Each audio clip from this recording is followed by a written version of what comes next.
الحمد لله رب العالمين والصلاة والسلام على نبي الأولين والآخرين محمد وآله وأصحابه أجمعين أما بعد فأعوذ بالله من الشيطان الرجيم بسم الله الرحمن الرحيم ألا إن أولياء الله لا خوف عليهم ولا هم يحزنون الذين آمنوا وكانوا يتقون صدق الله العظيم وصدق رسوله النبي الكريم الآمين محترم सामीन कराम आशुन मोहब्बत करे कयेक मर्तबा दुरूद शरीफ पढ़े अल्लाहुम्मा सल्लि अला सय्यिदिना मुहम्मद व अला आले सय्यिदिना मुहम्मद अल्लाहुम्मा सल्लि अला सय्यिदिना व अला आले सय्यिदिना ला इलाहा इल्लल्लाह ला इलाहा इल्लल्लाह ला इलाहा इल्लल्लाह ला इलाहा इल्लल्लाह ला इलाहा ला इलाहा इल्लल्लाह ला इलाहा इल्लल्लाह ला इलाहा इल्लल्लाह ला इलाहा इल्लल्लाह मुहम्मदुर रसूलुल्लाह सल्लल्लाहु अलैहि वसल्लम।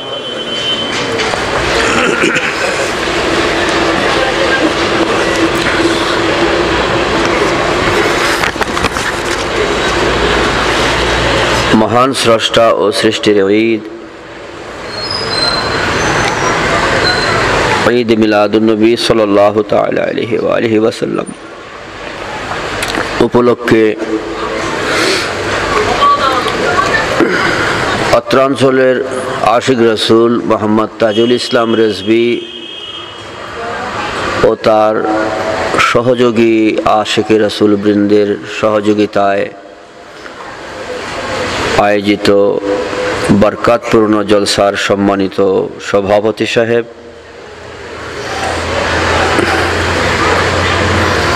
हाजी मोहम्मद तारेक हैदार साहेब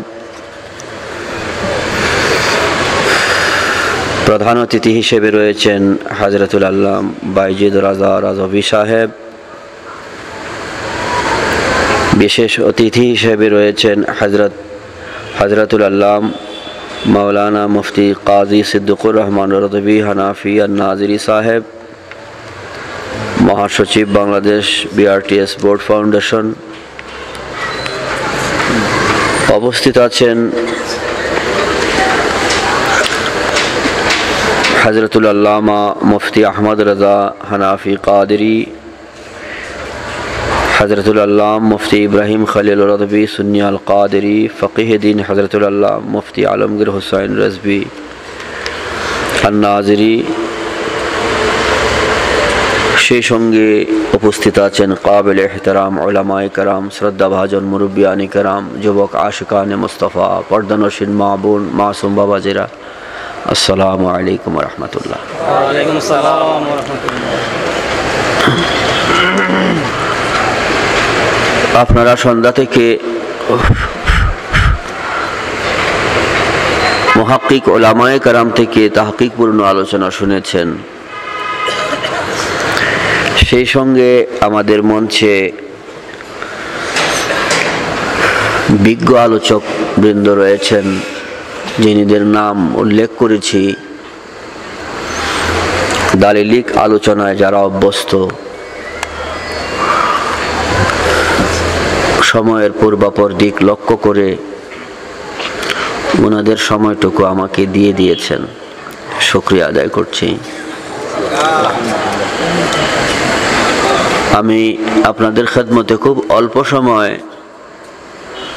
দুটি কথা বলবো, এজন্য আপনাদের কাছে আন্তরিকভাবে মনোযোগ আশা করছি। ওয়াজ নসিহত নবীজি করেছেন, সাহাবায়ে কেরাম করেছেন। তো হুজুর পাকের ওয়াজের মাকসাদ ছিল, নবীজি ওয়াজ করেছেন, এর উদ্দেশ্য ছিল যে মানুষ যে আমার আলোচনা শুনছে, এই আলোচনার দ্বারা যেন জান্নাতি জীবন পায়। নবীজির আলোচনা যারা শুনত, হুজুর পাকের আলোচনা যেখানে যারা হাজির হয়ে শুনেছে, সাহাবায়ে কেরামের আলোচনা শুনেছে, তাদের এমন পরিবর্তন হয়েছে যে ওই মুহূর্তেই তারা বেহেশতের সন্ধান পেয়ে গিয়েছে, বেহেশতি জীবন লাভ করার ব্যবস্থা পেয়েছে। আল্লাহর হাবিবের আলোচনার মাকসাদ, সাহাবায়ে কেরামের আলোচনার মাকসাদ, উদ্দেশ্যটাই ছিল মানুষ যেন কোরআন সুন্নাহর আলোচনার দ্বারা জান্নাতি জীবন পায়, বেহেশতি জীবন পায়। তো উলামায়ে কেরাম এই বিষয়টা সামনে নিয়ে আলোচনা করে থাকেন। তো আমরাও চেষ্টা করছি এই উদ্দেশ্যটাকে সামনে নিয়ে দুটি কথা বলা, যেন এই মজলিস থেকে আমরা বেহেশতি হয়ে বিদায় হইতে পারি। এখান থেকে বেহেশতি জীবন নিয়ে বিদায় হওয়া শুধু বেহেশতি না,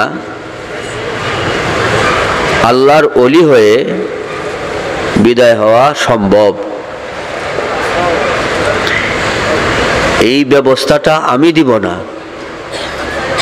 যে এখান থেকে বেহেশতি জীবন নিয়ে বিদায় হব,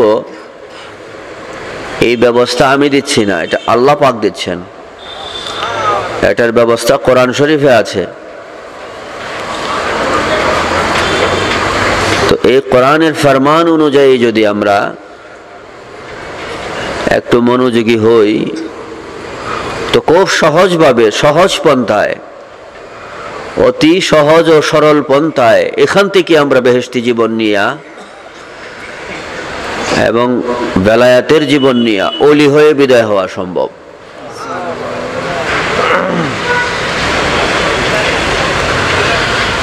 হ্যাঁ, আমরা মনে মনে হয়তো ভাববো যে হুজুর ওলি হয়তো যারা হুজুর আছে তারা হয়ে যাবে। না, ওলি হওয়া, জান্নাতি হওয়া নির্দিষ্ট ব্যক্তির জন্য খাস না। দুইটা জিনিস আল্লাহ পাক ফরমান, দুইটা জিনিস যদি কারো মধ্যে থাকে, খুব সহজ, যদি দুইটা জিনিস খুব সহজ, অতি সহজ দুইটা জিনিস যদি কারো মধ্যে থাকে, সে যে কোনো ব্যক্তি হোক না কেন, রিক্সা চালাক, ভ্যান চালাক, সুইপারের কাজ করুক, জুতা সেলাইয়ের কাজ করুক, যে কোনো কাজের ব্যক্তি হোক না কেন, আল্লাহর বান্দা কিনা, আল্লাহ ফরমান দুইটা জিনিস যদি থাকে, যে কোনো ধরনের ব্যক্তি জান্নাতি জীবনও পাবে, আমি আল্লাহর সঙ্গে বন্ধুত্ব লাভ করতে পারবে।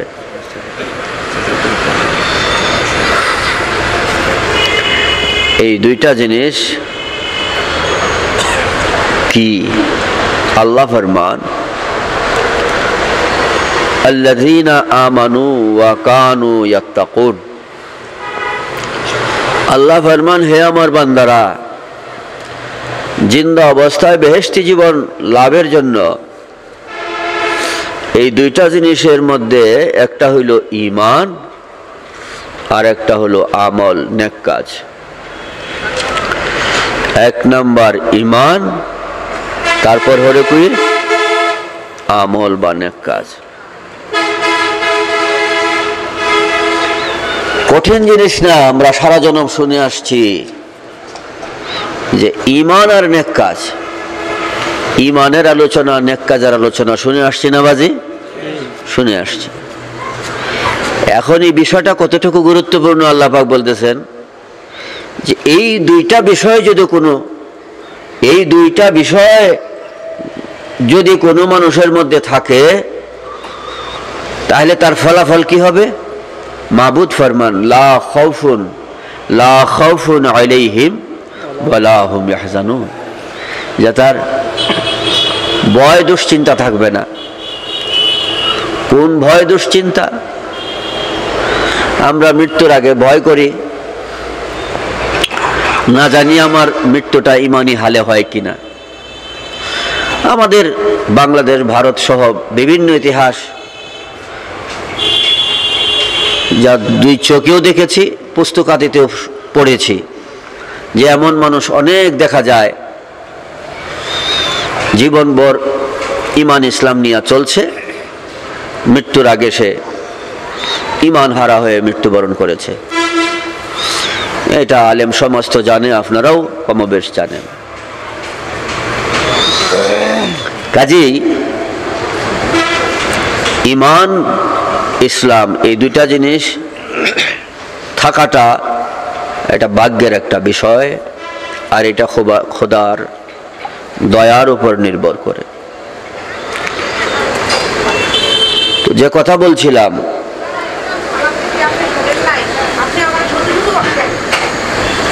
ঈমান ইসলাম, ঈমান আর নেক কাজ, এই দুইটা জিনিস যার মধ্যে থাকবে, আল্লাহ পাক ফরমান তার কোনো ভয় থাকবে না। একটা ভয় হলো যে ঈমানের সাথে আমাদের মৃত্যু হয় কিনা। বহু মানুষ ইমানি জিন্দিগি নিয়ে, আমলের জিন্দিগি নিয়ে চলে, মৃত্যুর আগে সে ঈমান হারা হয়। তো আল্লাহ যেন আমাদেরকে ঈমানের হালে রাখে, ঈমান এবং নেক কাজের উপর রাখে। এই জন্য আমরা নামাজের পরে দোয়া করব, রব্বানা লা তুযিগ কুলুবানা বা'দা ইয হাদাইতানা ওয়া হাব লানা মিন লাদুনকা রাহমা ইন্নাকা আনতাল ওয়াহ্হাব।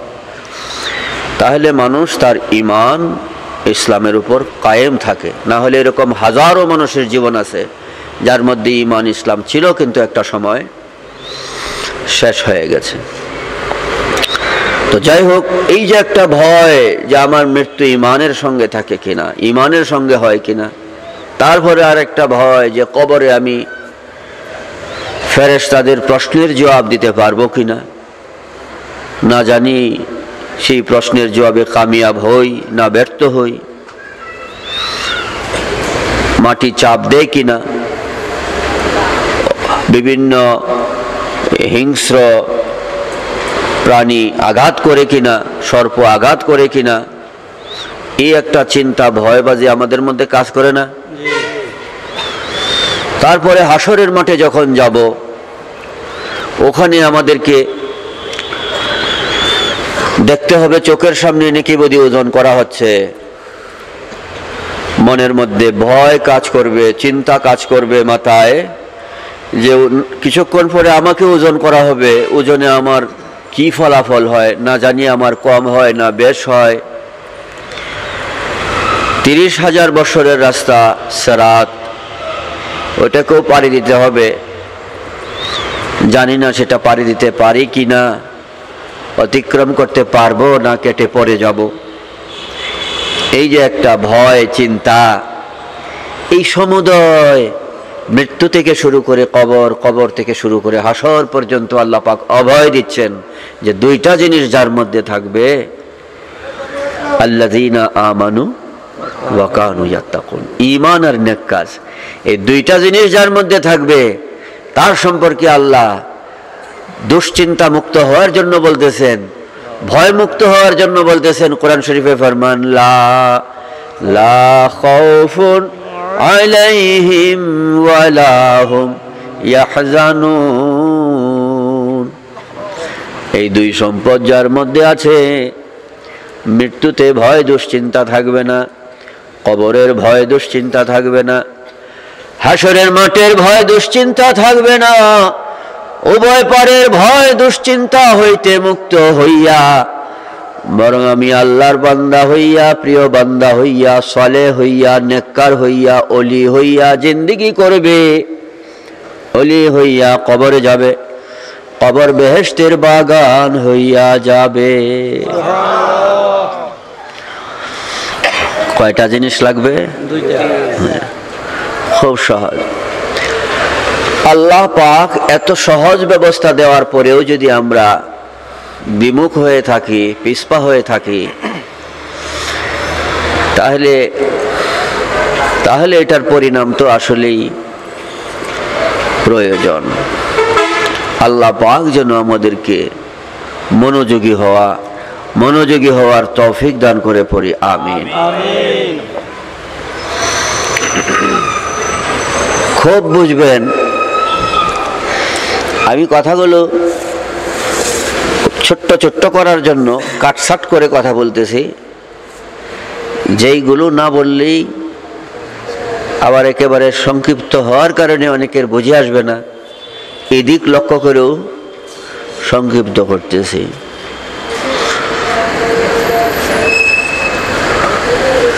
আমরা বেহেশতি হব।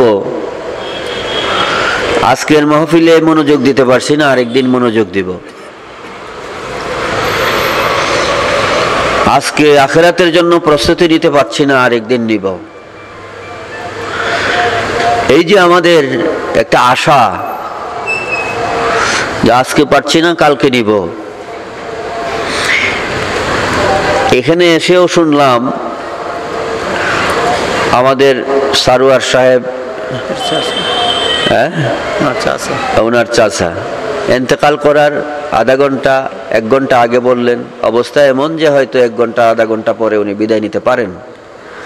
1 ঘন্টা পরে জানাইলেন উনি ইন্তেকাল করেছেন। ইন্না লিল্লাহি ওয়া ইন্না ইলাইহি রাজিউন। তো মানুষ তো এরকম প্রতিনিয়তই দুনিয়া থেকে বিদায় হচ্ছে, অসংখ্য মানুষ। আমরা যে এলাকায় অবস্থান করি সেই এলাকার খবর রাখি। তো আমি যদি আজকে একটা কাজ করব এই আশায় আমি থাকি, তো কালকে যে আমি থাকবো সেই গ্যারান্টি কার্ডটা আমার কাছে কি আছে? নাই। তাহলে এখন আল্লাহ পাক এত একটা সহজ ব্যবস্থা করে দিয়েছেন, কোরআন কারীমে এমন ফয়সালা দিয়েছেন, যদি কোনো একটা মানুষ ঘন্টা 2 ঘন্টা বা 1 ঘন্টা সময় মনোযোগ দিয়া একটা বিষয় গ্রহণ করে, সেই 1-1.5 ঘন্টা সময়ের মধ্যে একটা মানুষ আল্লাহর ওলি হয়ে বিদায় নিতে পারে। সুবহানাল্লাহ। এটা কালের জন্য ফেলে রাখবো কেন? কাল নাগাদ যে আমি থাকবো এটার তো গ্যারান্টি নাই। এরপরে এর মধ্যে শয়তান আবার অ্যারেস্ট করে ফেলতে পারে। এই জন্য হুজুর পাক ফরমান, জিন্দা অবস্থায় বেহেশতি জীবন নিয়ে তারপরে কবরে যাও। কবরে গিয়া বেহেশতি হওয়ার কোনো ব্যবস্থা নাই, বেহেশতি হইয়া কবরে যেতে হয়, বেহেশতি জীবন নিয়ে কবরে যাইতে হয়। বেহেশতি জীবন তৈরি করে কবরে যেতে হয়, কবরে গিয়ে বেহেশতি হওয়ার কোনো ব্যবস্থা নাই। বেহেশতি হওয়ার জায়গা এই দুনিয়া। আমরা আলমে আরওয়াহ ছিলাম, ওখানেও আল্লাহ পাক ইচ্ছে করলে আমাদেরকে বেহেশতের সনদ দিয়ে দিতে পারতেন। তারপরে আলমে বরজকে যাব কবরে, ওখানেও বেহেশতের সনদ দিয়ে দিতে পারতেন, কিন্তু না, বেহেশতের সনদ পাওয়ার জায়গা এখানে, বেহেশত অর্জন করার জায়গা দুনিয়ায়, উপরেও না নিচেও না। এই জায়গাটা হলো বেহেশত অর্জন করার জায়গা। হুজুর পাক ফরমান, আর দুনিয়া মাজরাতুল আখিরা, আখিরাত কামাই করার জায়গা হলো দুনিয়া। কবরে গেলাম, ফেরেশতাদের প্রশ্নের জবাব দিতে পারলাম না। কবরে আমাকে আরাম দিবে না শাস্তি দিবে? তো শাস্তি থেকে বাঁচার জন্য বললাম, আমাকে দুনিয়ায় ব্যাক করেন, আমাকে একটু পাঠান, আমি নতুন করে আমল ওজিফা করে আসব। পাঠাবে না। সে যদি না পাঠায় তো আমি অনুরোধ করলাম যে একটা তওবা করার, নামাজ পড়ার সুযোগ দেন, যেন আপনার প্রশ্নের জবাব দিয়ে আযাব থেকে মুক্তির একটা ব্যবস্থা হয়। তো তওবা করা, নামাজ পড়া, ওজিফা করা ইত্যাদির সুযোগ দিবে না, তাও দিবে না। এই জন্য নবীজি বলতেছেন আল ইয়াউমু আমালুন ওয়াল হিসাব ওয়া গাদান হিসাবুন ওয়াল আমালা, যে আমার উম্মতেরা মুক্তির জন্য, বাঁচার জন্য যদি কিছু করতে হয় তাহলে এই দুনিয়ার জগতে করো। আগে মুক্তি লাভ করো দুনিয়ায়, তারপরে কবরে যাও। ওয়া গাদান হিসাবুন লা আমালা, কবর হলো এমন একটা জগৎ যেখানে হিসাব হবে, কিন্তু মুক্তির জন্য আমল করার কোনো সুযোগ দেওয়া হবে না। এটুকু বুঝে আসছে তো বাজি? তাহলে মুক্তির জায়গা কোথায়? দুনিয়া। এখানে মুক্তি লাভ করে বেহেশতি জীবন নিয়ে কবরে যাওয়ার জায়গা এটা। আর আল্লাহ এত মেহেরবান, এত দয়ালু, এত গফুর রহমান রহিম যে কোনো মানুষ যদি চায় তো মুহূর্তের মধ্যেই সে বেহেশতি জীবন লাভ করতে পারে। সুবহানাল্লাহ। বেহেশতি তো হতে পারেই, এমনকি আল্লাহর ওলিও হয়ে যেতে পারে। এই ব্যবস্থা আল্লাহ পাক কোরআন কারীমে রেখেছেন। আল্লাহর চেয়ে বড় দয়াল তো আর কেউ নাই। আল্লাহ যে বড় দয়াল, বড় দাতা, এটা আমরা বুঝি আল্লাহর খাস বান্দাগণের মাধ্যমে, বিল খুসুস নবীগণের মাধ্যমে, আউলিয়ায়ে কেরামের মাধ্যমে।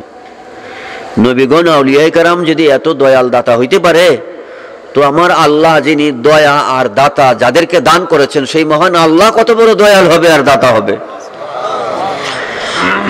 কাজেই আল্লাহ যদি কাউকে মুহূর্তের মধ্যে বেহেশতি করে দেয় তো বাধা দেওয়ার কারো ক্ষমতা আছে? আমাদের সবাইকে যদি ওলি বানিয়ে দেয়, বাধা দেওয়ার ক্ষমতা কারো আছে? তো এই ব্যবস্থা তো খোদার কাছে আছে। আমরা কেন দূরে? মাবুদ যেন আমাদেরকে এ পথে আসার তরক্কি তৌফিক দান করে পড়ি, আমিন। আসুন,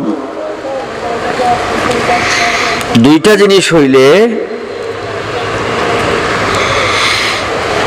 আল্লাহ ফরমান সে ব্যক্তি জিন্দা অবস্থায় বেহেশতি জীবন লাভ করবে, আমি আল্লাহর বন্ধু হয়ে যাবে, ওলি হয়ে যাবে। এই দুইটা জিনিসের মধ্যে একটা হলো ঈমান আর একটা নেক কাজ। এই মজলিসে আমরা যারা এসেছি, কিসের জন্য এসেছি? কোরআন হাদিসের আলোচনা শোনার জন্য। এটা একটা নেক কাজ না গুনাহের কাজ? নেক কাজ। নামাজ পড়েছি, এশার নামাজ, মাথায় টুপি, দাড়ি, এই যে কর্মগুলো আমাদের মধ্যে যা হচ্ছে, এগুলো সব নেক কাজ। ফরজ, ওয়াজিব, সুন্নত, এগুলো নেক কাজ। এই যে আপনাদের পরস্পরের সাথে সাক্ষাৎ হয়, সালাম বিনিময় করি, একজন আর একজনের সাথে হাসি মুখে কথা বলেন, এগুলো নেক কাজ। মানুষকে একটা ভালো পরামর্শ দেওয়া, রাস্তা দেখায় দেওয়া, এগুলো নেক কাজ। ভালো আচরণ, সুন্দর আচরণ, এগুলো কি? প্রত্যেক ভালো কাজেই নেকে পরিণত হয়। এই হিসেবে এখানে সকলেই নেককার। নেকের পরিমাণ কারো বেশি, কারো কম। কম হইলেও তো সে কি, তাকে বদকার বলবো? নেককার। নেকের পরিমাণ যদিও কারো বেশি কারো কম, কিন্তু বেশকম হিসাবে সকলেই কি? নেককার। নেককার। তো নেক তো আমাদের মধ্যে আছে। আজকের মাহফিলে এসেছি, এটাও নেক কাজ। এইভাবে কমবেশ নেক কাজ সকলের মধ্যে আছে। আল্লাহ ফরমান ঈমান আর নেক কাজ, দুই জিনিস থাকলে কি হবে? বেহেশতি জীবন পাবে, আমি আল্লাহর বন্ধু হবে। তো দুই জিনিসের মধ্যে একটা পেয়ে গেলাম। এখানে যারা আছি সকলেই কি? নেককার। নেক কাজ আছে না? ধরেন যাদের মাথায় টুপি নাই কিন্তু মাহফিলে আসছে, এটা একটা নেক কাজ না? কেন আসছে? কার জন্য আসছে? আল্লাহ রাসূলের জন্য আসছে। তো নেক কারো বেশ কম, কিন্তু নেক তো আছে। এই হিসেবে আমরা সবাই কি? নেককার। বাকি রইল ঈমান। আল্লাহ ফরমান এই নেক কাজ আর ঈমান থাকলেই কি হবে? জান্নাতি এবং আমার বন্ধু হবে। মধ্যখানে বলতে পারেন যে হুজুর জান্নাতি হয়ে যাব, আল্লাহর বন্ধু হয়ে যাব, ওলি হয়ে যাব একটা অল্প সময়ের মধ্যে, এটা কি করে সম্ভব? হ্যাঁ, এই বিষয়টা একটু বুঝি, না হলে বিষয়টা মাথায় যদি খুব শক্ত করে আটকে যায় তো বাকি কথাগুলো গ্রহণ করতে একটু কষ্টকর হয়ে যাবে। ধরেন আমি এসএসসি পাস, হ্যাঁ, আর উনি এমএ পাস, আমি মেট্রিক পাস, উনি এমএ পাস। তিনি শিক্ষিত না? আমি মেট্রিক পাস, এই জন্য কি আমাকে অশিক্ষিত বলবেন? আমিও শিক্ষিত, তিনিও শিক্ষিত, কিন্তু শিক্ষার দিক থেকে তিনি আমার চেয়ে বেশি সিনিয়র, এলেমে কালামে বয়সে সব দিক থেকে সিনিয়র, এলেমের দিক থেকে আমি জুনিয়র, কিন্তু দুইজনই শিক্ষিত। তিনি আমার চেয়ে বেশি শিক্ষিত, আমি কম শিক্ষিত। একজনকে তো মূর্খ বলবেন না, বলবে? দুইজনই শিক্ষিত। কেন? কমবেশ শিক্ষা দুইজনের মধ্যেই আছে। তো আল্লাহ ফরমান, যার মধ্যে ঈমান আর নেক কাজ দুইটা জিনিস থাকবে সেও ওলি। গাউসে পাকও ওলি, গাউসে পাকও কি ওলি।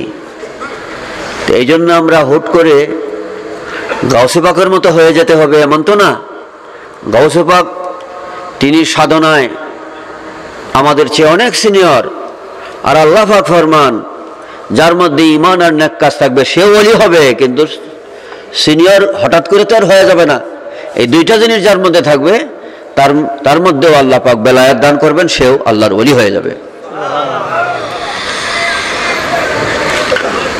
বিষয়টা কঠিন হয়ে গেলে আর একটু সহজ একটা উদাহরণ দিচ্ছি।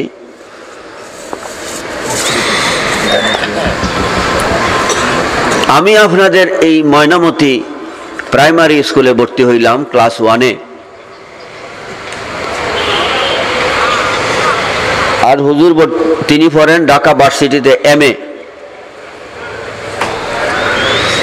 আমি ক্লাস 1-এ ভর্তি হয়েছি বলে আমাকে আপনারা ছাত্র বলবেন না? আমি তো ছাত্র। আর তিনি পড়েন কোথায়? ঢাকা ভার্সিটির এমএ পড়েন, মাস্টার ডিগ্রিতে পড়েন, তিনিও ছাত্র। এই দুইজনকেই আপনারা ছাত্র বলতেছেন, কিন্তু শিক্ষায় দীক্ষায় জ্ঞানে বিভিন্ন দিক থেকে আমার চেয়ে সিনিয়র কে? আমার চেয়ে সিনিয়র আমার ডানে যিনি আছেন, ঢাকা বিশ্ববিদ্যালয়ে যিনি পড়েন। তারপরেও দুইজনকে ছাত্র বলা হচ্ছে। আমি যদিও ক্লাস 1-এ পড়ি, আমাকেও ছাত্র, তিনি কেউ ছাত্র। কারণটা কি? যে দুইজনেই বিদ্যার জগতে আছি। উনি আমার চেয়ে সিনিয়র বটে, কিন্তু তিনিও বিদ্যা অর্জনের জায়গায় আছেন, আর আমি জুনিয়র হইলেও বিদ্যা অর্জনের জায়গায় বা জ্ঞানের জগতে আছি। সিনিয়র জুনিয়রটি আছে, কিন্তু জগৎ কয়টা? একটা। একই জগতে থাকার কারণে তিনিও বিদ্যার জগতে, আমিও বিদ্যার জগতে, যার জন্য দুজনকে কি বলা হচ্ছে? ছাত্র। কিন্তু উনি আমার চেয়ে সিনিয়র। তো গাউসে পাক ওলি, আমাদের চেয়ে অনেক উচ্চ তবকার ওলি। আর আল্লাহ পাক ফরমান যার মধ্যে ঈমান আর নেক কাজ থাকবে সেও ওলি। সুবহানাল্লাহ। তো বেলায়েতের দ্বারা আমরা হুট করে যে গাউসে পাক হতে হবে এমন তো নয়। তো ওলি হওয়া যাবে, এত সহজ ব্যবস্থা আল্লাহ পাক কোরআনে কারিমে রেখেছেন। আসুন, বলছিলাম যে কমবেশ নেক কাজ আমাদের মধ্যে আছে, এই হিসেবে সবাই কি নেককার। বাকি রইল ঈমান।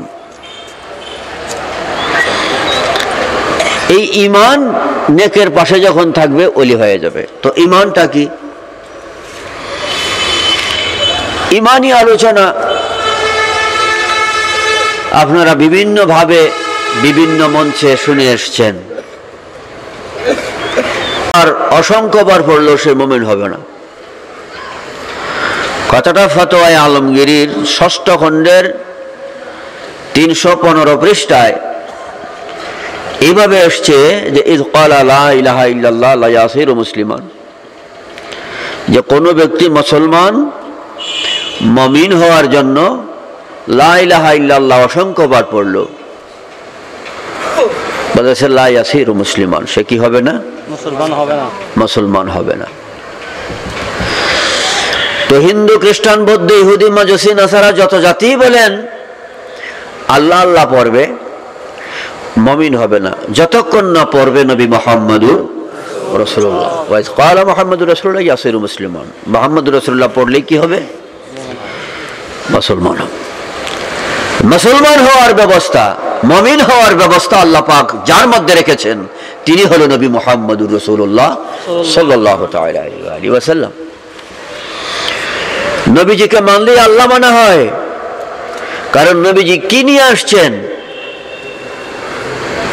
নবীজি কি নিয়ে আসছেন, কিসের প্রচারের জন্য আসছেন, কার পরিচয় দেওয়ার জন্য আসছেন, কাকে গ্রহণ করার জন্য তিনি আসছেন, তিনি জবানে কি ছিল? লা ইলাহা ইল্লাল্লাহ, আল্লাহর পরিচয়ের জন্য নবীজি এসেছে। তো যিনি লা ইলাহা ইল্লাল্লাহ নিয়ে এসেছেন তিনিকে যখন গ্রহণ করব তো লা ইলাহা ইল্লাল্লাহকে কি বর্জন করব? না। তাই জন্য যখন আমরা নবী গ্রহণ করব তখন আল্লাহ গ্রহণ করা হয়ে যায়, যখন নবী গ্রহণ করব কোরআন গ্রহণ করা হয়ে যায়, যখন নবী গ্রহণ করব শরীয়ত, তরিকত, হাকিকত, মারিফত সব কিছু গ্রহণ করা হয়ে যাবে, কারণ এ সমস্ত বিষয় যিনি নিয়ে এসেছেন তিনি নবী মুহাম্মদুর রাসূলুল্লাহ সাল্লাল্লাহু আলাইহি ওয়াসাল্লাম। এটা কি এমন হয়?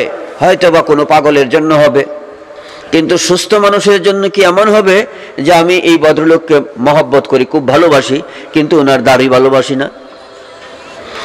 আমি অমুক ভদ্রলোককে খুব মহব্বত করি, কিন্তু ওনার টুপিটা আমার কাছে ভালো লাগে না? এমন কি হয়?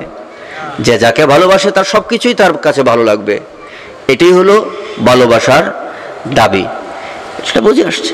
তো যাকে আমরা গ্রহণ করেছি, মহব্বত করেছি নবী মুহাম্মদুর রাসূলুল্লাহ সাল্লাল্লাহু তাআলা আলাইহি ওয়াসাল্লাম, তো তিনি যা নিয়ে এসেছেন সেগুলোকে আমরা কি করি? গ্রহণ করি। এজন্যই বলা হয়েছে নবী মানার নাম ঈমান। শতাধিক দলিল আদিল্লাহ আছে।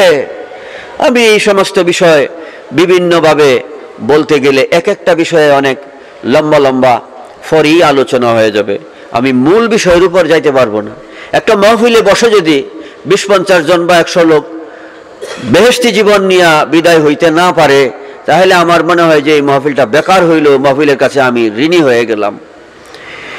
কাজেই আমরা যদি এখান থেকে বেহেশতি জীবন নিয়ে বিদায় না হইতে পারি তাহলে এটা আমাদের ব্যর্থতার মধ্যে শামিল হবে, বিল খুসুস আমি এই ইন্তজামের মধ্যে ঋণী হয়ে যাব। এজন্য মূল কথার দিকে যাওয়ার জন্যে আমি প্রাসঙ্গিক বিষয়গুলো শুধু টাচ দিচ্ছি, মূল বিষয়টা বুঝে আসার জন্যে, বিস্তারিত কথা না। তো হুজুর সাল্লাল্লাহু তাআলা আলাইহি ওয়াসাল্লামকে মানার নাম ঈমান। কোরআনে কারিমে অনেক আয়াতে কারিমা আছে যে অনেক ব্যক্তিবর্গ হুজুর পাকের কাছে গিয়ে আল্লাহর বিশ্বাসের কথা বলেছে, আমান্না বিল্লাহি ওয়া বিল ইয়াউমিল আখির, আল্লাহর উপর বিশ্বাস করে, আখিরাতের উপর বিশ্বাস করে এই বলে নামাজ রোজা সব কিছুই করেছে, কিন্তু আল্লাহ পাক ফয়সালা দিয়ে দিলেন যে না, ওয়া মা হুম বিমুমিনিন, এরা ইমানদার নয়। তো নামাজ আছে, আল্লাহ মানে, রোজাও আছে, টুফেদারিও আছে, আখিরাতও মানে, সব কিছুই মানলো, আল্লাহকে তো মানলই, তারপরও আল্লাহ ফতোয়া দিলেন ইমানদার নয়। তো অভাবটা কি ছিল?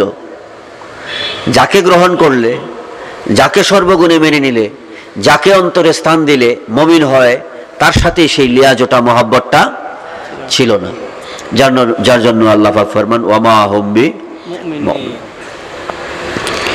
হুজুর সাল্লাল্লাহু তাআলা আলাইহি ওয়াসাল্লামকে ভালোবাসার নাম ঈমান। এখন আসেন, যারা আজকে আমাদের সমাজে হুজুর পাককে ভালোবাসে, এই দাবি করে, মুমিনের দাবি করে, ইমানদার এই বলে দাবি করে যে আমরা ইমানদার, আমরা নবীকে মহব্বত করি, ভালোবাসি, অপরদিকে তাদের বই পুস্তকের মধ্যে লিখেছে নবী আমাদের মতোই মানুষ, একজন সাধারণ মানুষ, রক্তে মাংসে গড়া একজন সাধারণ মানুষ, বলেন নাউজুবিল্লাহ। এই কথা কি আসলে ভালোবাসার দাবি রাখে? এটা কি ভালোবাসার কথা? শুধুই না, নবী মরে মাটির সঙ্গে মিশে গেছে। আমরা যেরকম মরে মাটির সঙ্গে মিশে যাই, নবীও মরে মাটির সঙ্গে মিশে যায়।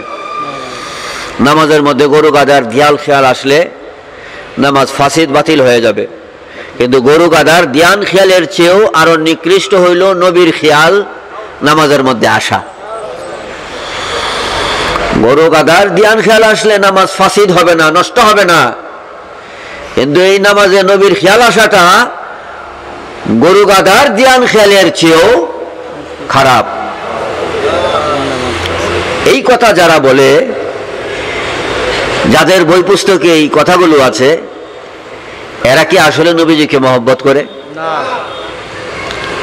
নবীর এলেমের চেয়ে শয়তানের এলেম বেশি।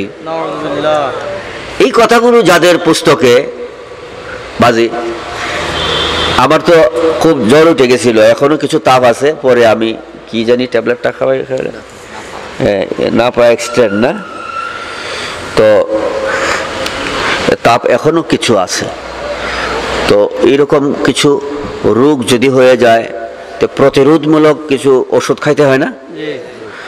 তো আমাদের এখন কিন্তু বিশাল রোগ চলছে এই ইসলাম ধর্মের মধ্যে আখিরি যুগে। হুজুর পাক ফরমান আখিরি যুগে ফিতনাটা কিভাবে আসবে? মুষলধারে বৃষ্টি যেভাবে আসে, মুষলধারে বৃষ্টি যেভাবে আসে সেভাবে ফিতনা আমাদেরকে ঘিরে ফেলবে।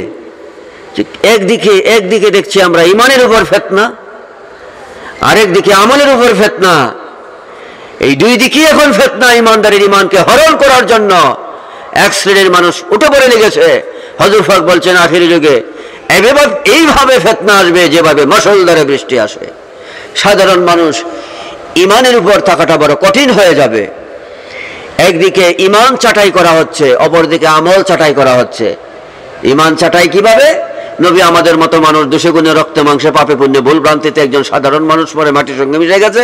যেহেতু আমাদের মতো সাধারণ মানুষ, তো তিনি জন্য মিলাদে কিয়াম করার কি দরকার আছে? ঈদ মিলাদুন নবী করার কি দরকার আছে? তিনি তো আমাদের মতো একজন মানুষ ছিলেন, এখন মারা গেছে। যিনিকে হাজির নাজির বলা কি প্রয়োজন আছে?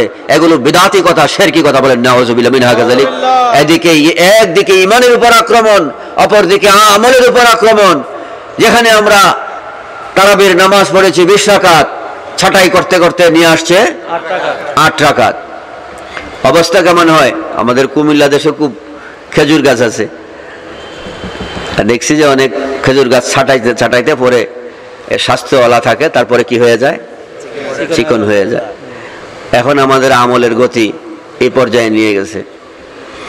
আমল কমাইতে কমাইতে নিয়ে আসছে কোথায় 20 রাকাত, নিয়ে আসছে 8 রাকাত। নামাজের পরে দোয়া করার দরকার নাই, মুনাজাত করার দরকার নাই। মানুষ মারা গেলে জানাজার দোয়া করার দরকার নাই, কবরের পারে দোয়া করা দরকার নাই। এই সালাফি ওয়াহাবি আমাদের দেশে আছে কিনা?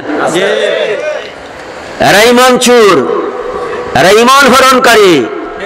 হুজুর পাক বলছেন 72 দল মুসলমান, তার মধ্যে একদল জান্নাতি আর 72 দল মুসলমান, যাদের মধ্যে নামাজ, রোজা, হজ, যাকাত, টুপি, দাড়ি, পাগড়ি, ঢেলা, কোন পর্দা পর্দা থাকবে। এত সব বন্দেগী থাকার পরেও হুজুর পাক ফরমান কুল্লুহুম ফিন্নার, এরা দুজখী। এরা তারা যাদের মধ্যে ইবাদত আছে কিন্তু নবীজির মহব্বত নাই। আজকে দেখবেন এই সালাসি বলতেছি, সালাফি নামাজে, আমলে, ওজিফায় এরা কর্তন করছে। আপনি আমার বাচ্চা কাচ্চাদেরকে মাদ্রাসায় পড়ে আলেম হবে, আমাদের জন্য দোয়া করবে। আর ঘটনাক্রমে যদি এদের লেবাস দেখিয়া, এদের বুজুর্গি দেখে এদের মাদ্রাসায় দিয়ে দিই, তাহলে এদের মাদ্রাসায় দিলাম মানে আমার সন্তানকে নবীজির বিরুদ্ধে একটা তরবারি বানানোর জন্য একটা অস্ত্র দিয়ে দিলাম। আপনি আমার সন্তানকে দিব মাদ্রাসায়, তাদের ছাত্র তো দেওয়া হলো না, এইটা আপনার সন্তান থাকবে না, এটা অস্ত্র হয়ে যাবে, নবীজির বিরুদ্ধে একটা তরবারি হয়ে যাবে। আর আপনার আখিরাতের মুক্তির ব্যবস্থার জন্য চিন্তা করলেন না, আপনার কবরের পরে সে দোয়া করবে না, আপনার জানাজার পরে সে দোয়া করবে না, ফরজ নামাজের পরেও সে দোয়া করবে না। আর আপনার জন্য করবে তো দূরের কথা, আপনার নবী যিনি নবী কামলাওয়ালা মুহাম্মদুর রাসূলুল্লাহ সাল্লাল্লাহু তাআলা ইসলাম, তিনি তো বলবে মরে মাটির সঙ্গে মিশে গেছে, তার জন্যই তাজিম করবে না তো আপনার জন্য দোয়া করবে কি করে? বাজি, ইসলাম বোঝা প্রয়োজন। জীবনের সামান্য সময়ের জন্য এই জগতে এসেছি। মুসাফিরি শুরু হয়েছিল আলেমে আরওয়া থেকে, এখনো মুসাফির, কবরও মুসাফির, এখনো আমরা মুকিম হই নাই, মুকিম হওয়া বহু সামনে। কাজে মুসাফিরি জগতের মধ্যে একটা মানুষ চলন্ত অবস্থায় কতটুকু খাইতে পারে, কতটুকু তার সুখ সমৃদ্ধি ইত্যাদি সে করতে পারে, আমরা তো চলন্ত অবস্থায়। কাজে কিসের জন্য আমরা চলমান অবস্থায় আছি একটু খেয়াল করা দরকার। সারাক্ষণ তো আমরা ব্যবসা বাণিজ্য এটা কি মুখ্য বিষয় হিসেবে যদি ধরে নেই, তাহলে হঠাৎ করে দেখা যাবে এক সময় আমরা কবরে চলে আসবো। কি যেন একটু আয়াত আছে, হাত্তা জুরতুমুল মাকাবির। আল্লাহ পাক ফরমান, তুমি দুনিয়ার ধান্দায় এতটা পাগল হয়ে গেলে যে এই দুনিয়া করে করে হঠাৎ করে তুমি কবরের সঙ্গে জিয়ারত হয়ে যাবে, কবরে চলে আসবে। তখন আফসোস করবে, আরে আমি তো জানতাম না যে আমি হঠাৎ করে কবরে চলে আসব। তো জানা দরকার বাজি আমরা মুসাফির মানুষ সফর করে একটা উদ্দেশ্য নিয়ে, সেই উদ্দেশ্যটা কি সে বাস্তবায়নের চিন্তা করে। মুসাফির তার মূল উদ্দেশ্যটাকে হাতে রাখে। আমাদের এই কুমিল্লা দেশের হাজার হাজার ভাইয়েরা দেশের বাইরে আছে, ওখানে সে স্থায়ী হওয়ার জন্য যায় নাই, একটা উদ্দেশ্য নিয়ে গেছে, উদ্দেশ্যটা বাস্তবায়ন করে একটা সময় ফিরে আসে। আমরা সকলেই মুসাফির। কাজে খুব সহজ ব্যবস্থা দিয়েছেন আল্লাহ পাক ওয়ালি হওয়ার জন্য। এই জায়গায় আবার বহু ফিতনা, ওখান থেকে বাঁচার জন্য বিভিন্ন বিশ্লেষণধর্মী কথা রয়েছে। শুধু ঈমান আর নেক কাজ দুইটা জিনিস থাকলে একটা মানুষ জান্নাতি জীবন হয়ে যাবে। কিন্তু ঈমান যে হরণ করা হচ্ছে এটা তো আমাদেরকে জানতে হবে, আর ঈমানকে রক্ষা করার যে ট্যাবলেট ব্যবস্থা সেটাও তো আমাদের হাতে রাখতে হবে। খুব খেয়াল করবেন। একদিকে ঈমানের উপর হামলা, অপরদিকে আমলের উপর। এরা কারা?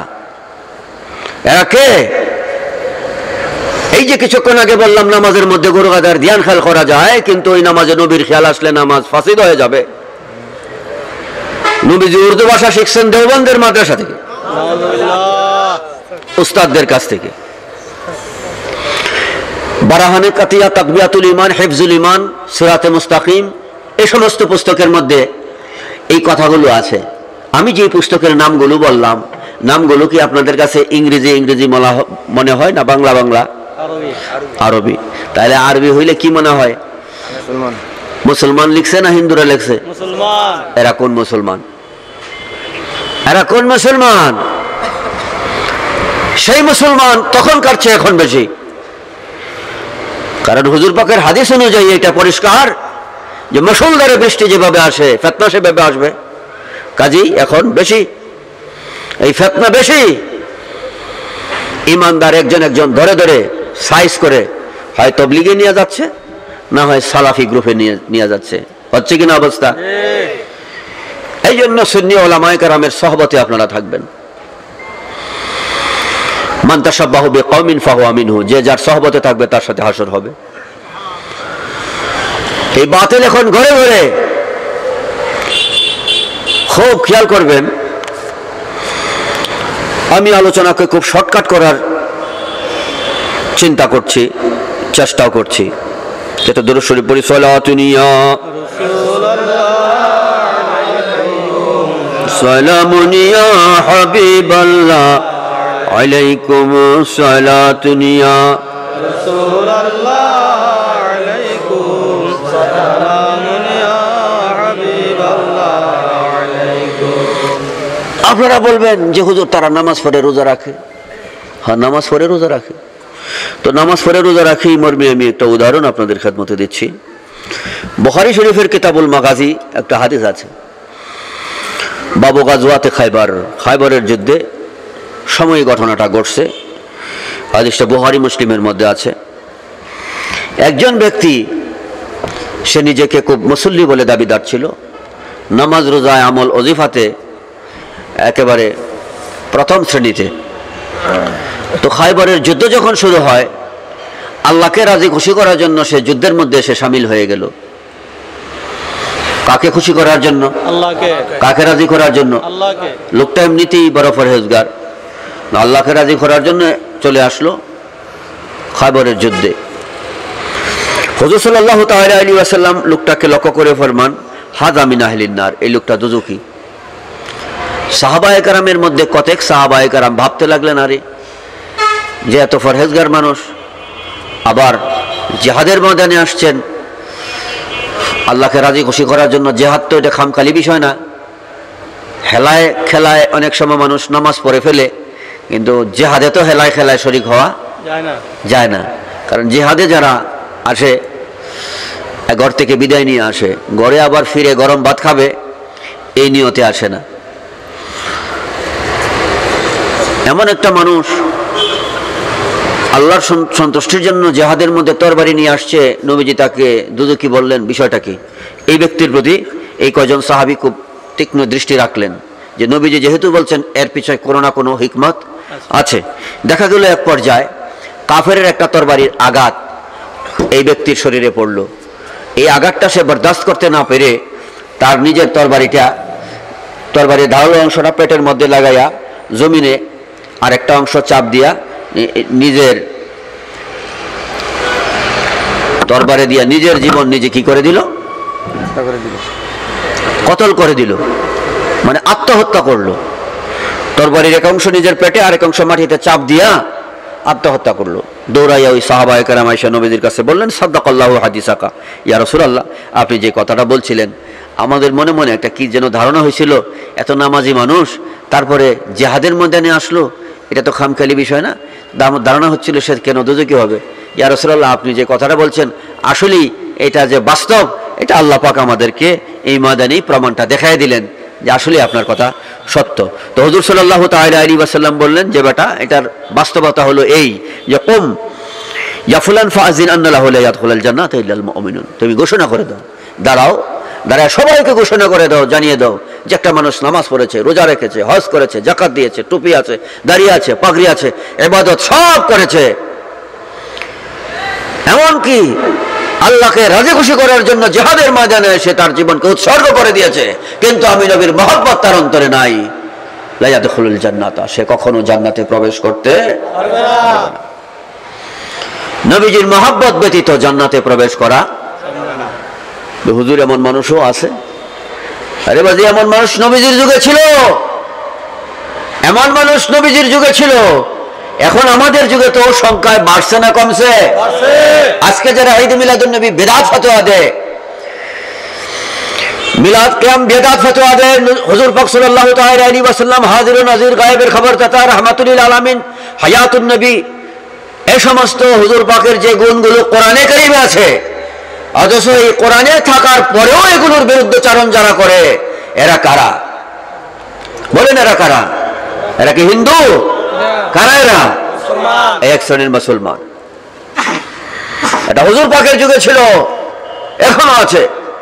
যুলখওয়াইসারা নামক এক ব্যক্তি, বুখারী শরীফের হাদিস, এই আজকের সালাফি বুখারীর দোহাই দেয়, তো তাদের যে কিতাবের বেশি দোহাই দেয় ওখান থেকে আমি দুইটা কথা বলছি। হুজুর সাল্লাল্লাহু তাআলা আলাইহি ওয়াসাল্লাম কিছু স্বর্ণ মুদ্রা বন্টন করতেছিলেন, তো যুলখওয়াইসারা তার মাথা বেশিরভাগ কামাইয়া রাখতো, নেড়ে মাথা, টাক মাথা, বেশি বেশি মাথা কামাইতো, আর নামাজ আমল ওজিফা খুব বেশি বেশি তার মধ্যে ছিল, আমল ওজিফা খুব বেশি ছিল। এই হাদিসটা আপনারা সবাই জানেন, আমি বললেই আপনারা বুঝতে পারবেন যে ওলামায়ে কেরামের কাছ থেকে আপনারা বহুবার শুনছেন। তার টাকনু আর হাঁটু দুইটার মধ্যখানে কাপড় পরতো। এখনো দেখবেন যে অনেক ওহাবি আছে, টাকনু আর হাঁটু এই দুইয়ের মধ্যখানে তাদের কাপড় উঁচু থাকে, মাথা থাকে শিলা, আর হ্যাঁ কামাইন্যা, এটা একটা ওহাবির লক্ষণ।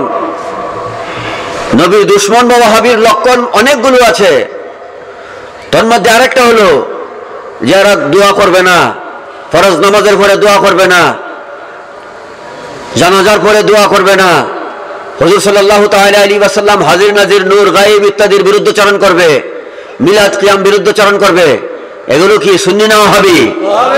ওয়াহাবি। সুন্নি আলেমরা যদি পরিষ্কার কিছু না বলে একটা জায়গা ধরা খাইতে হবে, যেখানে ধরা খাইলে দীর্ঘ জীবনের কষ্ট, এই কষ্টের আর শেষ নাই, আর এখন কষ্ট হইলে এটা শেষ হবে। এই জন্য বাজি পরিষ্কার বলি, খুব খেয়াল করবেন। এই বাতিল এবং হক এটা চিনার জন্য নিদর্শন হলো যারা হুজুর সাল্লাল্লাহু তাআলা আলাইহি ওয়াসাল্লামের শান আজমতকে সর্বগুণে মানবে না। তার মধ্যে এই যুলখুয়াইসারা এক ব্যক্তি, নামাজ রোজায় খুব পটু, আমল ওজিফা বেশ আছে, তে নবীজি গনিমতের মাল বন্টন করার সময় বলতেছে, ইদিল ইয়া রাসূলুল্লাহ, আপনি ইনসাফ করে, ইয়া রাসূলুল্লাহ, ডাক মারছে কি ইয়া রাসূলুল্লাহ। ওই বিয়াদবে তো ইয়া রাসূলুল্লাহ বলছে, আর এখন নগদ বিয়াদব যারা, এরা বলে ইয়া রাসূলুল্লাহ বললে শিরিক হবে। ওই গুস্তাখে রাসূল সে বলল, ইদিল ইয়া রাসূলুল্লাহ, ইয়া রাসূলুল্লাহ আপনি ইনসাফ করে বন্টন করেন। ডাক দিছে সুন্দর ইয়া রাসূলুল্লাহ, কিন্তু বললো আপনি ইনসাফ করেন, ইনসাফ করে বন্টন করেন। নবীজি ফরমান, আমাকে ইনসাফ তুমি বলো, আমি যদি ইনসাফ না করি তো কে ইনসাফ করবে? তো ফারুক আজম উপস্থিত ছিলেন, সাহাবায়ে কেরাম ছিলেন, তরবারিটা বের করে ফেললেন, বললেন ইয়া রাসূলুল্লাহ আমাকে অনুমতি দিন, তার গর্দান থেকে আমি মাথাটা সরিয়ে নিব।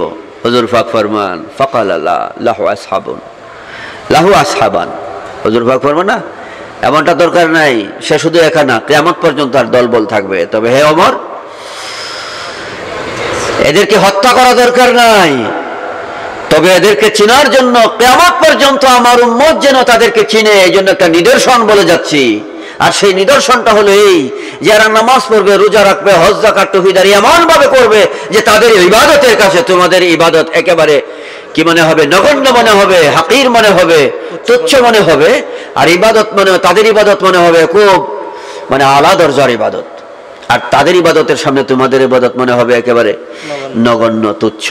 হে ওমর, এই শ্রেণীর লোক কিয়ামত পর্যন্ত থাকবে, তাদের মধ্যে ইবাদত দেখবে বেশি, কিন্তু তাদের অন্তরে আমি নবীর মহব্বত থাকবে না। এই দল এখনো আছে। নবীজির মহব্বত নাই, হুজুর এটা আপনি কিভাবে বললেন? আসুন, নবীজি হাজির নাজির, এটাই দেশের আলেমগণ বলে, পৃথিবীর আলেমগণ বলে না আল্লাহ বলেন? আল্লাহ বলেন। তা একটা বলেন তো, আল্লাহ যে বলছেন কোরআন শরীফে কোন আয়াত? ইন্না আরসালনাকা শাহিদাও ওয়া মুবাশশিরাও ওয়া নাযীরা। নবীজি গায়েব জানেন, দেশের আলেমরা বলে না আল্লাহ বলেন? একটা আয়াত বলেন, মা হুয়া আলাল গায়বি বিদানিন। নবীজি রাহমাতুল লিল আলামিন, আলেমরা বলে না কোরআন বলে? আয়াত বলেন। এরকম হুজুর পাকের যতগুলো গুণ রয়েছে, সব কটা গুণ কোরআনে কারীমের মধ্যে আছে, কোরআন এবং হাদিসের মধ্যে আছে। অথচ কোরআনে কারীমের মধ্যে থাকার পরেও এক শ্রেণীর মানুষ গ্রহণ করতেছে, আর এক শ্রেণীর মানুষ বর্জন করতেছে। অথচ আল্লাহ মানে, আল্লাহ মানার দাবি করছে, রাসূল মানার দাবি করছে, মহব্বতেরও দাবি করছে, শরীয়ত মানতেছে। এই অবস্থা হইল, এটা সমাধান কি? আমার কথা তো বিশ্বাস করার দরকার নাই। আল্লাহ পাক মুনাফিকের পরিচয় দিতেছেন, এই বিষয়টা খুব খেয়াল করবেন। হ্যাঁ, মুনাফিকের পরিচয় আল্লাহ পাক দিতেছেন। এই শ্রেণীর বাতিল মুনাফিক যারা, এদের সম্পর্কে একটু সহজভাবে বোঝার জন্য আমরা বুঝিনি। আগে আল্লাহ পাক সূরাতুন নিসায় কাফেরের পরিচয় দিচ্ছেন, যে কাফের হইল তারা যারা কোরআন মানে না, রাসূল মানে না, আল্লাহ মানে না, আল্লাহ মানে না, কোরআন মানে না, রাসূল মানে না, এরা কি কাফের। যেমন মূর্তি পূজা, তুলসী পূজা করে, যেমন বিধর্মী। মুনাফিক কারা? আল্লাহ পাক ফরমান, ওয়া ইযা কিলা লাহুম তাআলাউ ইলা মা আনজালাল্লাহু ওয়া ইলা রাসূলি রাআইতাল মুনাফিকিনা ইয়াসুদ্দুনা আনকা সুদুদা। মুনাফিকের পরিচয় আল্লাহ পাক দিচ্ছেন যে, হে আমার নবী, মুনাফিক হলো এরা যারা আমি আল্লাহকেও মানবে, কি মানবে? আমি আল্লাহকেও মানবে, অবতীর্ণ কোরআন, এই কোরআনকেও মানবে, কিন্তু আপনি নবীর ক্ষেত্রে ইয়াসুদ্দুনা আনকা সুদুদা, রাআইতাল মুনাফিকিনা, মুনাফিকদের ক্ষেত্রে আপনি দেখবেন ইয়াসুদ্দুনা আনকা সুদুদা, এরা তো আমি আল্লাহকে ঠিকই মানবে, কোরআনকেও মানবে, কিন্তু আপনি নবীকে সর্বগুণে গ্রহণ করার ক্ষেত্রে এরা মুখ ফিরায় নেবে। নবী মানার দাবি করবে, কিন্তু আপনাকে সকল দিক থেকে গ্রহণ করার দিক থেকে এরা কি করবে? মুখ ফিরিয়ে নেবে। অবস্থা এখন আমাদের এরকম চলছে কিনা? আল্লাহ ঠিকই মানে, কোরআন ঠিকই মানে, কিন্তু যেখানে কোরআনে কারিমের যেখানে নবীজির আলোচনা আসছে ওখান থেকে এরা মুখ ফিরায় নেয়। এর বাস্তব নমুনা হলো এই, আকিমুস সালাহ, নামাজের হুকুম আসছে, এই নামাজের হুকুম মানে না কে? ফরজ নামাজ মানে না কে? কুতিবা আলাইকুমুস সিয়াম, নামাজ পড়ার কথা আল্লাহ বলছেন, রোজা রাখার কথা আল্লাহ বলছেন, রোজা মানে না কে? সব জাতি তো রোজা, সকল মুসলমান কি রোজা মানে? এক্ষেত্রে ওয়াহাবি, তবলিগি, খারিজি, নজদি, সুন্নি ইত্যাদির কোনো প্রশ্ন নেই, সবাই তো নামাজ, রোজা, যাকাত মানে। এই কোরআন শরীফেই, যে কোরআন শরীফে নামাজের কথা আসছে, রোজার কথা আসছে, হজের কথা আসছে, যাকাতের কথা আসছে, একই কোরআন শরীফের মধ্যে আসছে মা আরসালনাকা ইল্লা রাহমাতাল লিল আলামিন। একই কোরআন শরীফের মধ্যে গায়েবের কথা আসছে, নূরের কথা আসছে, হাজির নাজিরের কথা আসছে। কোরআনের এক অংশ মানছে, আরেক অংশ মানে না। এই কথাই আল্লাহ ফরমান ইয়াসুদ্দুনা আনকা সুদুদা, নবী আপনাকে মানার ক্ষেত্রে এরা মুখ ফিরিয়ে নেবে। এই অবস্থা আমাদের মধ্যে আছে কিনা? ওয়াজ শুনলেই শুধু কাজ হবে না, ওয়াজের আসল কালাম বুঝতে হবে, মূল কথাটা ধরতে হবে যে আমাদের মধ্যে এই ভাইরাস চলে এসেছে ইমানদারের ইমান হরণ করার জন্য। কথা বলবে খুব সুফিয়ানা, কথা বলবে খুব বুজুর্গি, যেন তার চেয়ে ফেরেশতা আর কেউ নয়, কিন্তু এই বুজুর্গির মধ্যে অনেক বিষ রয়েছে, যে বিষ দিয়ে আপনি আমার ইমানকে হরণ করতেছে। 10 মণ দুধের মধ্যে যদি 1 ফোঁটা মূত্র ঢেলে দেওয়া হয়, সানা বলে না,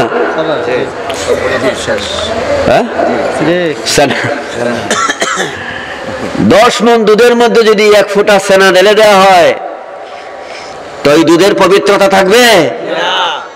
তো হাজার হাজার ইবাদত করলাম, এগুলোর মধ্যে যদি নবী পাকের শান আজমতের ক্ষেত্রে সামান্যত বেয়াদবি গুস্তাখি আমাদের মধ্যে পরিলক্ষিত হয়, তাহলে হাজার হাজার ইবাদতের ফিরিস্তি কাজে। আল্লাহ পাকের কাছে এক ব্যক্তিকে উপস্থিত করা হলো, মাবুদ তাকে জিজ্ঞাসা করলেন তুমি কি নিয়ে এসছো? জবাবে বলল, মাওলা ফরজ, ওয়াজিব, সুন্নত সব নিয়ে আসছি, সাথে সাথে আমি নফলও করেছি। ইবাদত বেশ সন্তুষ্টিমূলক ইবাদত তার আছে। তো আল্লাহ ফরমান তোমার এই ইবাদতের দ্বারা মুক্তির জন্য একটা শর্ত আছে। যে কি শর্ত? জাহাল ওয়ালাইতালি ওয়ালিয়ান ওয়া আদাইতালি আদওয়ান, তুমি কি আমার নবীর সঙ্গে কতটুকু মহব্বত তোমার আছে? আমার নবীকে যারা মহব্বত করে তাদের সঙ্গে কতটুকু মহব্বত আছে? আমার নবী এবং আমার নবীকে যারা মহব্বত করে তাদের সঙ্গে তোমার কতটুকু সম্পর্ক আছে? আর আমার নবীর দুশমনের সঙ্গে তোমার কতটুকু দুশমনি থাকে? তোমার এই সমস্ত লম্বা ফিরিস্তি ইবাদতের পাহাড়, সমুদ্র ভরা ইবাদত, এগুলো তখনই কাজে আসবে, তখনই কাজে লাগবে যদি আমার নবীর সঙ্গে তোমার মহব্বত থাকে। আমার নবীকে যারা মহব্বত করে তাদের সঙ্গে যদি তোমার মহব্বত থাকে, তাহলে তোমার এই সমুদ্র ভরা ইবাদত কাজে আসবে। সেই সাথে আমার নবীর দুশমনের সাথে যদি তোমার দুশমনি থাকে, তাহলে তোমার এই ইবাদত কাজে আসবে। এই হাদিসের দ্বারা কি বুঝলাম? যে সমুদ্র ভরা ইবাদত, পাহাড় পরিমাণ ইবাদত কাজে তখনই আসবে যখন নবীর সঙ্গে কি থাকবে? মহব্বত থাকবে। আর নবীর দুশমনের সাথে কি থাকতে হবে? দুশমনি থাকতে হবে।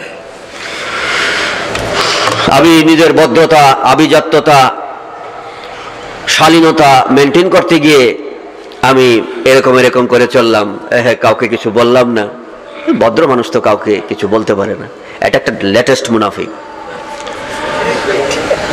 এই শ্রেণীর মুনাফিক থেকেও সাবধান। এই শ্রেণীর কিছু ফির মাশায়েখও আছে যে ফির সব মানুষ এই কথা বলতে যাবে কেন? অত দেখা যায় হুজুর পাকের চেয়ে বেশি সুফি হয়ে গেছে। হুজুর সাল্লাল্লাহু তাআলা আলাইহি ওয়াসাল্লাম হক বাতিলের মধ্যে তাফরিক করার জন্য নিজে উহুদের ময়দানে বিভিন্ন যুদ্ধে অংশগ্রহণ করেছেন, সাহাবায়ে কেরাম অংশগ্রহণ করেছেন, শহীদ হয়েছেন। তাদের চেয়ে বেশি বুজুর্গ হলে এটা ফির না, এটা কি হবে? শয়তান। এই যুগে যে হারে ফিতনা এসে গেছে, সেই হারে সত্য কথা না বলা। আল্লাহ পাক যেন আমাদেরকে সত্য বোঝার তৌফিক দান করে, পড়ি আমিন। এক কথায় বলতে চাচ্ছি, ইমানের মার্কাজ নবী মুহাম্মদুর রাসূলুল্লাহ, ইমানের সেন্টার, ইমানের কেন্দ্রবিন্দু কে? নবীজি। নবীজি,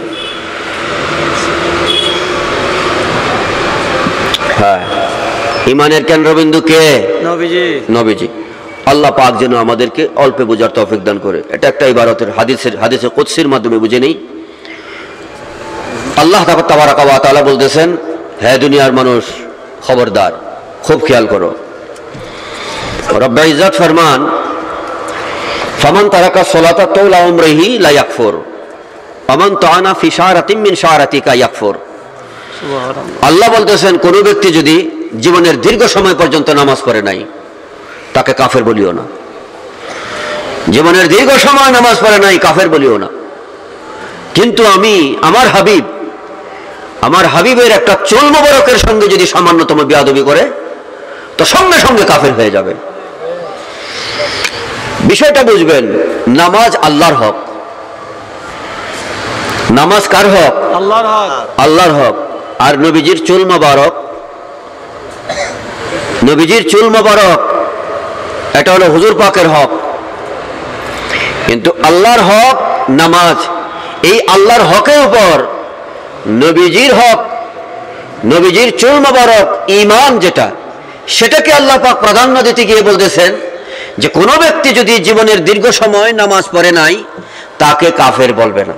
কিন্তু আমার নবী, যিনি ঈমান, যাকে গ্রহণ করে তোমরা মুমিন হবে, জান্নাতের সনদ পাবে, সেই নবীজির একটা চুল মোবারকের শানে যদি কেউ সামান্যতম বেয়াদবি করে, সঙ্গে সঙ্গে সে কাফের হয়ে যাবে।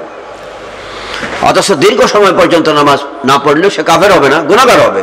কিন্তু নবীজির শানে বেয়াদবি করলে, শুধু নবীজির শানে নয়, তিনি একটা চুল মোবারকের শানে যদি বেয়াদবি করে, কাফের হয়ে যাবে। এই কথাই বলতে চেয়েছি যে ইমানের মারকাজ, কেন্দ্র আল্লাহ পাক কাকে বানিয়েছেন? নবীজিকে।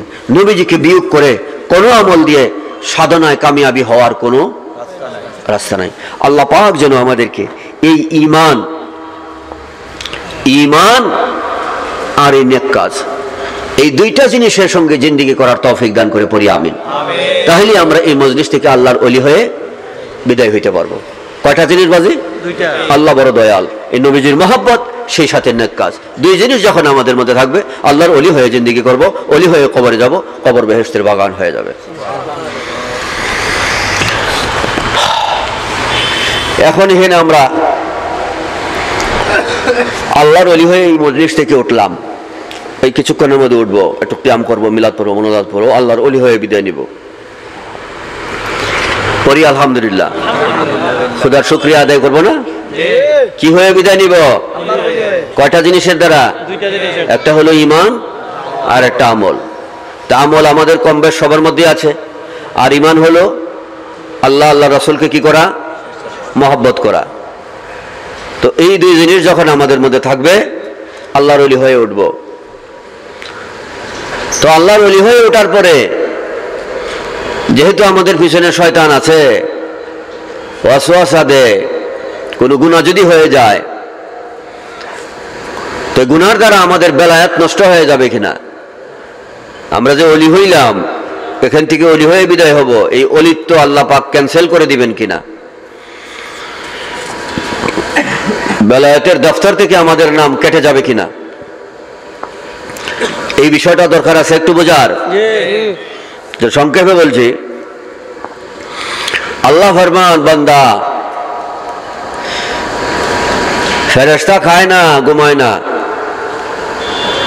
শুধু আমার ইবাদতই করে। তোমরা খাও, ঘুমাও, এরপরে জীবিকার জন্য দৌড়ো, এর ফাঁকে একটু একটু কাম করো আখিরাতের জন্য। এটা তোমাদেরকে বানাইবার আগেও আমি জানি। তারপরেও তোমাদেরকে আমি সৃষ্টি করেছি আমার আখিরি নবী, প্রিয় নবীর সদকায়, প্রিয় নবীর খাতিরে। আমি তোমাদেরকে মহব্বত করি, বড় মহব্বত করে সৃষ্টি করেছি। যেহেতু আল্লাহ পাক বড় মহব্বত করে আমাদেরকে সৃষ্টি করেছেন, কাজী আল্লাহওয়ালা আমাদেরকে বানানোর জন্য খুব সহজ একটা ব্যবস্থা দিয়েছেন, ঈমান আর নেক কাজ।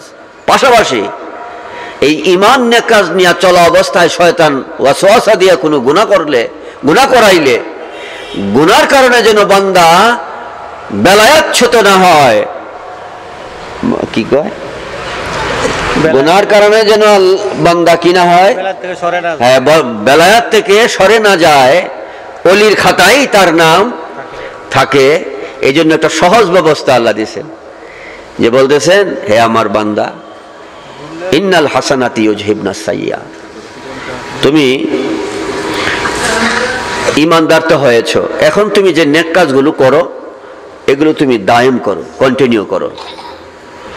বিশেষ করে সকল নেক কাজের মেরুদণ্ড হলো নামাজ। এই নামাজটা যদি কন্টিনিউ করা হয়, নিয়মিত করা হয়, তাহলে মধ্যখানে কোনো গুনাহ ঘটনাক্রমে হয়ে গেলেও আল্লাহ পাক ফরমান এটা আমি মাফ করে দেব। যেমন ফজরের নামাজ পড়েছি, জোহরের আগে কোনো গুনাহ হইলে জোহরের নামাজটা যখন পড়বো, ফজরের পরের নামাজ, ফজরের পরে গুনাহ আল্লাহ মাফ করে দেবে। জোহরের নামাজ পড়েছি, জোহরের পরে একটা গুনাহ হয়ে গেছে, আসরের নামাজ যদি পড়ি তো জোহর আর আসরের মধ্যখানের গুনাহ আল্লাহ পাক মাফ করে দিবেন। আসরের নামাজ পড়েছি, মাগরিবের নামাজ যদি পড়ি, আসরের পরে কোনো গুনাহ হয়ে গেলে মাগরিবের নামাজ পড়ার কারণে আসরের পরে গুনাহ আল্লাহ পাক মাফ করে দিবেন। এই কথাটাই আল্লাহ পাক বলেছেন, তোমার ইবাদত যখন কন্টিনিউ হবে, চলমান হবে, দায়ম হবে, তখন মধ্যখানে কোনো গুনাহ হয়ে গেলেও গুনাহটা আমি আল্লাহ কি করে দিব, মাফ করে দেব। এটাই হলো ইন্নাল হাসানাতি ইউযহিবনাস সাইয়্যাত। কোরআনে কারীম আমি সহজে বোঝানো যায়, যাও গ্লাসটা দাও। এই গ্লাসে আমি পান খেয়ে খেয়ে পানের ফিসকি ফেলি, ফিসকি ফেলে ফেলে একটা দুর্গন্ধ হয়ে গেল। আর আমি সিদ্ধান্ত নিলাম যে এটার মধ্যে আমি দৈনিক 5 জগ পানি ঢালবো। কয় জগ? 5 জগ। সকালে 1 জগ, দুপুরে 1 জগ, বিকালে 1 জগ, সন্ধ্যায় 1 জগ, রাত্রে 1 জগ। কয় জগ হইল? 5 জগ পানি। এই সিদ্ধান্ত নিলাম যে 5 জগের মধ্যে আধা জগ কখনো করবো না, পূর্ণ 1 জগ। 5 জগের মধ্যে 5 জগই করবো। পানি ভরার ক্ষেত্রে পূর্ণ 1 জগ পানি ভরবো। আর টাইম 5 টাইমের মধ্যে 4 টাইম করবো না, 5 টাইমই করবো। এবং সময় 5টা টাইমই থাকবে। 4 জগে 5 জগের মধ্যে 4 জগ হবে না, 4 জগই থাকবে। 5 জগই থাকবে, 4 জগ হবে না। পানি অল্প হবে না, পূর্ণ পানি। 5টা টাইম নির্ধারণ করে আমি পানি ঢালতে থাকলাম, সকালে, দুপুরে, বিকালে, সন্ধ্যায়, শোয়ার আগে পানি ঢালতেছি। সাথে সাথে একটা নিয়ত করলাম, আল্লাহ আমি যতদিন বেঁচে থাকি ততদিনই আমি পানি ঢালবো, যতদিন বেঁচে থাকি ততদিনই আমি পানি ঢালবো, এবং 5 বার। এই সিদ্ধান্তের উপর আমি পানি ঢালতেছি, কিন্তু ঘটনাক্রমে আবার খেয়ালে নাই, মনে নাই, আবার সে আগের মতো একটু পান খেয়ে পানের ফিসকি ছেড়ে দিলাম। পানের ফিসকি মধ্যখানে ছেড়ে দিলাম, কিন্তু আমার ওয়াদা ছিল, সিদ্ধান্ত ছিল যে আমি 5 টাইম 5 জগ আমি পানি ঢালতে থাকবো যতদিন আমি বেঁচে থাকি। পানি ঢালা বন্ধ করবো না। পানি ঢালার নিয়ম যদি আমার ঠিক থাকে, পানি ঢালার নিয়ম যদি আমার চলমান থাকে, মধ্যখানে ফাঁকে ফুকে যদি পানের ফিসকি পড়েও যায়, সেই পানের ফিসকিটা গ্লাসের মধ্যে থাকবে না সরে যাবে? থাকবে না। এই জন্য সরে যাবে যে আমার পানি ঢালার নিয়মটা চলমান আছে। এ কথায় আল্লাহ পাক ফরমান, ইন্নাল হাসানাতি ইউযহিবনাস সাইয়্যাত। বান্দা, আমি তোমার বেলায়াত কেটে নিব না, তোমার অলিত্ব ঠিক থাকবে যদি তোমার ইবাদতটা চলমান থাকে। মধ্যখানে যদি তোমার কোনো গুনাহ হয়েও যায়, তোমার ইবাদত চলমান থাকার কারণে মধ্যখানের গুনাহটা আমি আল্লাহ সরাইয়া দিয়া তোমার বেলায়াতকে কায়েম রাখিয়া দিব।